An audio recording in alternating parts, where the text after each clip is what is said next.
የዳግምና የአቶ ለይኩን የዲኤንኤ ምርመራ ወጥቷል። ነገር ግን በጉጉት ሲጠበቅ የነበረው በጭራሽ ሊሳካ አልቻለም። ወይዘሮ ዝናሽ ከአቶ ለይኩንና ከአቶ ሰንበቱ ውጭ ሌላ አላቅም፣ ግን የማን ልጅ ሊሆን ቻለ? ወይስ አቶ ሰንበቱ በህይወት አለ? እየተጨነቀች ነው። በሌላ በኩል ሁሉም ቤተሰብ ለኤሚ ናሙና ሰጥቶ ነበር፣ ማለት ለኤሚ ሲባል። ነገር ግን የሁሉም ቤተሰብ በጭራሽ ተመሳሳይ ሊሆን ወይም ማች ሊያደርግ አልቻለም። እናም ውጥረት ውስጥ ናቸው። ወይዘሮ ዝናሽ ከማንም በላይ ደግሞ የዳግም የዲኤንኤ ምርመራ ከአቶ ለይኩን ጋር አለመመሳሰሉ በጣም አስጨንቋታል።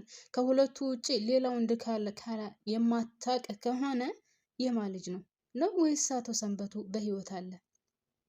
እኔ ግራ ገብቶኛል። ማለቴ አቶ ሰንበቱ በህይወት አለ እንኳን ብንል ውድ ቤተሰቦቼ እንግዲህ ገለው ከፍነውት እቤት ውስጥ ተቀምጧል። ቢያንስ ውሏል አድሯል። ታውቃላችሁ ቤተሰብ ከዛ ነው እንግዲህ ወስደው ራሳቸው የቀበሩት። እንዴት ማለቴ ለጭንቅላት የማይመስል ነገር ነው። በጭራሽ አይመስልም። አቶ ሰንበቱ ካሁን በኋላ በህይወት አለ ቢባል እውነትም የሌለ በቃ እውነትም ድራማ ሳይሆን የሆነ ላይክ ለማስመሰል እንኳን የማይመጥን ስራ ነው እየተሰራ ያለው ማለት ነው። ሰላም የኔ ምርጦች እንዴት ናችሁልኝ? ሰላም ናችሁ? በያላችሁበት ሰላማችሁ ብዝዝት ትርፍርፍ ይበልኝ። ለቻናሌ አዲስ ከሆናችሁ ላይክ እና ሰብስክራይብ እያደረጋችሁ የደወል ምልክቷን በመጫን ቤተሰብ ሁኑ። ነባር ቤተሰቦች ኧረ ተው ግን ተው፣ እንደው ይሄን ቪዲዮ የምትከፍቱ ላይክ አድርጉልኝ። በዛ ላይ ቪዲዮውን እስከመጨረሻው ይልኝ በእናታችሁ የምወዳችሁ ማለት ነው። ለማንኛውም ወደ ድራማው ስመለስ ዳግም ከቤት ወጥቷል።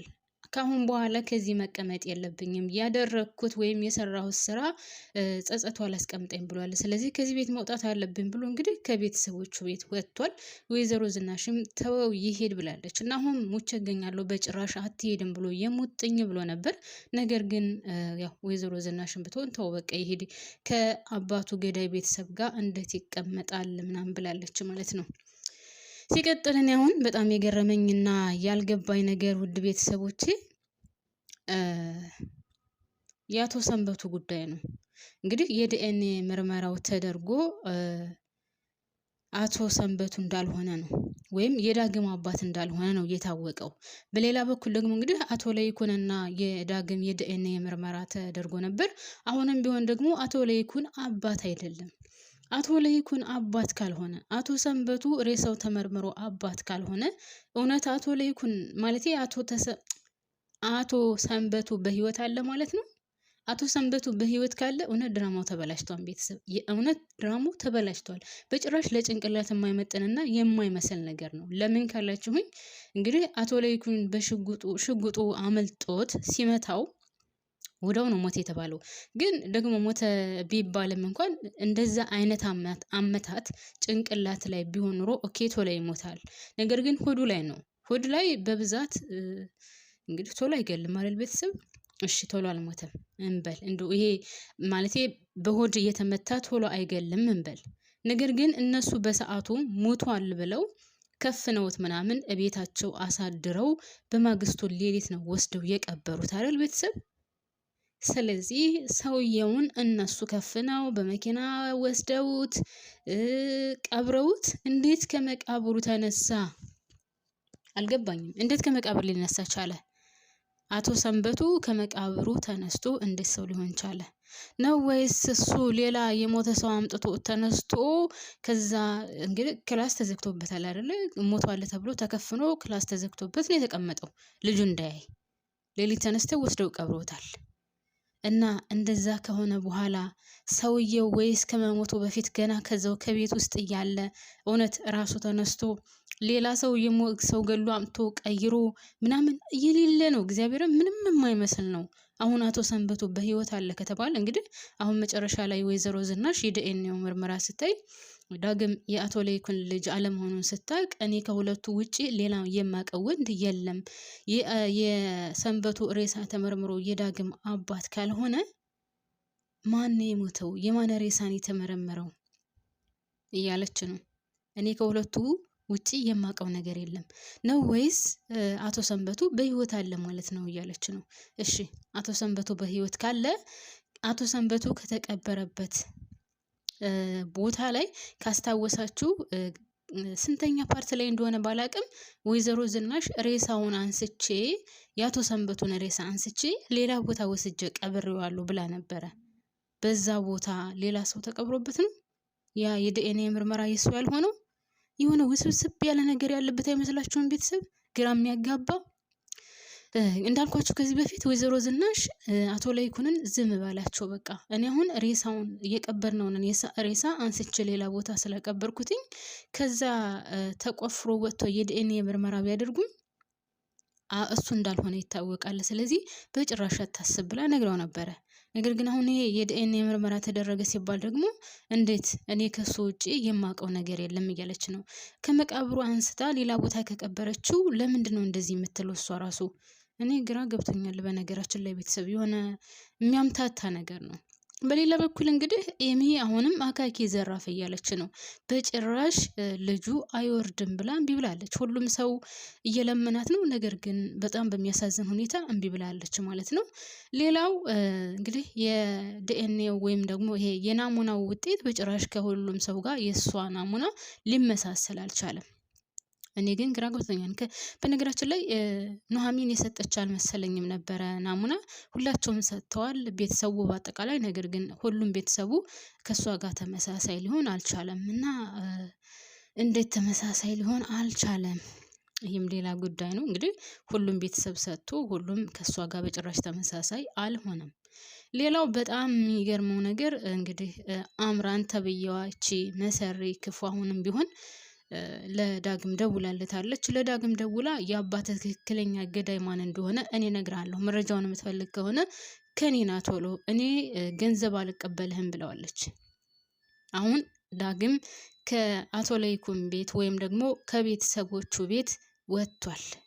እንደውም ሊሄድ ስል ለምን ትሄዳለህ ምናምን ብላ ስትለው ናሆም ነግሯት ሊሄድልሽ ነው ምናምን ብሎ ናሆም ነግሯት ስለነበረ ቀጥታ ወደ እሱ ክላስ ስትገባ እንግዲህ ሻንጣውን ምናምን አዘጋጅቶ ነበር። ለምንድን ነው የምትሄደው? ከናሆም ጋር ስለተጣላችሁ ለምን ትሄዳለህ ምናምን ብለው ነበር። እና ያው ኑሐሚንን እንደ ሳማትና በዛ እየተጸጸተ እንደሆነ ምናምን ነበር የነገራት። እሷም አንድ ጊዜ በጥፊ መታዋለች። ግን እውነት ቤተሰብ በጣም ነው ያሳዘኑኝ። እዛ ላይ እናትና ልጅ እንደዛ ተቃቅፎ ሲላቀሱ እውነት እኔ ራሴን ባይመጣ ታውቃላችሁ። ከባድ ነው ህይወት። አንዳንድ ጊዜ ይሆናል ብለን ያሰብነው ቀርቶ ያላሰብነው ነገር ይከሰትና እንደዚህ በጣም ከባድ ችግር ውስጥ እንገባለን። እና አሁንም ቢሆን የወይዘሮ ዝናሽና አቶ ለይኩን እዚህ ቦታ እንደርሳለን ወይም አቶ ሰንበቱ ተገሎ እዚህ ችግር ውስጥ እንገባለን ብለው በጭራሽ አስበውት አልነበረም። በተለይ አቶ ለይኩን በጣም መልካምና በጣም ቅን ሰው ነውና ይሄ ነገር የሚገባው አልነበረም። ያም ሆነ ዳግም ሊወጣ ሲል በጣም ነበረ ተቃቅፈው ሲለቃቀሱ። ኑሐሚንን ስሚያት ነው ከናሆም ጋር የተጣላ ነው ሲላት አንድ ጊዜ በጥፊ መታው ነበርና በጣም ደስ አለው በጥፊ ስመታው እናቱ። ከዛ ደግሞ እቅፍ አድርጋው ስታለቅስ እሱም ሲያለቅስ እና እኔ ራሴን ባይመጣ። እውነት ከባድ ነው ህይወት፣ እንደዚህ ናት። በቃ እኛ ባሰብነው ሳይሆን ራሷ ባሰበችው ነው የምትመራንና እንግዲህ ዳግምም ቢሆን ከዛ ቤት ወጥቶ ነበር።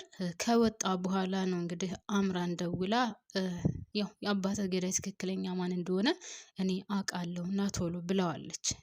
እንግዲህ አምራን ያን መረጃ ለዳግም ትሰጠዋለች አትሰጠውም፣ ያው በሚቀጥለው የምናየው ይሆናል። ነገር ግን ደግሞ ከናሆም ጋር እስከሚበቃቸው ድረስ ተጣልተዋል። ምክንያቱም አምኗት በድጋሚ ካስታወሳችሁ አቶ ለይኩንም ሆነ ዳግም በባንኳ ብር አስገብተውላን ነበር።